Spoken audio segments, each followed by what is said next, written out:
धरणगाव तालुक्यात विहीर फाट्याजवळ सिनेस्टाईल पाटलाग गोळी झाडून निगरून खून.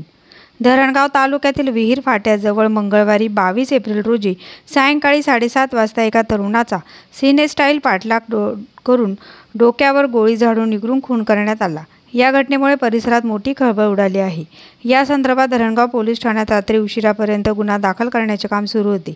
याबाबत अधिक माहिती अशी की गोपाल मालचे राहणार वाकटुकी तालुका धरणगाव असे मृताचे नाव असून मंगळवारी 22 एप्रिल रोजी सायंकाळी 7:30 वाजता धरणगाव तालुक्यातील विहीर फाट्याजवळ त्यांच्या वाहनाचा पाठलाग करीत गाडी अडवली. गोपाल हा गाडीच्या खाली उतरताच त्याच्या डोक्यावर गोळी झाडून हत्या करण्यात आली.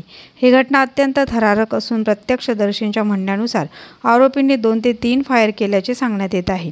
या प्रकरणातील आरोपी राहुल कोळी हा स्वतःहून धरणगाव पोलीस ठाण्यात हजर झाला असून दुसराही आरोपी पोलिसांच्या ताब्यात असल्याची माहिती सूत्रांकडून मिळाली आहे. प्रारंभिक तपासानुसार जुन्या वादातून ही हत्या झाल्याची शक्यता वर्तवण्यात येत आहे. तसेच घटनेच्या वेळी आरोपी दारूच्या नशेत असल्याची माहिती समोर आली आहे. घटनेची माहिती मिळताच धरणगाव पोलीस ठाण्याचे अधिकारी पवनकुमार दिसले यांच्यासह पोलीस पथक घटनास्थळी रवाना झाले होते. रात्री उशिरापर्यंत गुन्हा दाखल करण्याचे काम सुरू होते. आज अंदाजे 8:30 वाजता विहीर फाट्यावर फायरिंग झालेलं आहे आणि त्याच्यामध्ये राहुल कोली म्हणून माणसाने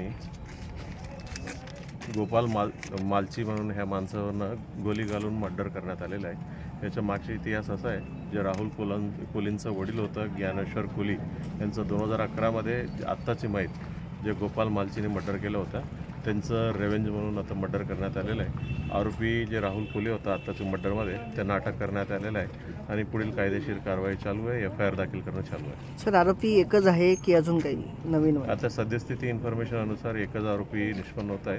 अजून इन्व्हेस्टिगेशन आम्ही करणार आहे. त्याच्यामध्ये आणखीन जरी कोणी आरोपी निष्पन्न झाल्यावर त्याला अटक यायची आणि इतर कारवाई करणार आहे. सर, या ठिकाणी वेगवेगळ्या अफवा या ठिकाणी फैलत आहेत. आव्हान काय कराल तुम्ही? अफवेचा काही प्रश्न नाही आहे. म्हणजे जे कोणी मर्डर केलं होतं त्या माणसाला आम्ही अटक ऑलरेडी केलेलं आहे. अजूनही कोणाचा सहभाग असेल तर त्यालाही देखील आम्ही लवकरात लवकर अटक करणार आहे आणि FIR दाखल करण्याची प्रक्रिया चालू आहे. ते मैतांचं भाऊ आणि मैतांचं बायको इथं आहेत, म्हणजे त्यांच्याकडनं आम्ही फिर्यादी घेणं चालू आहे.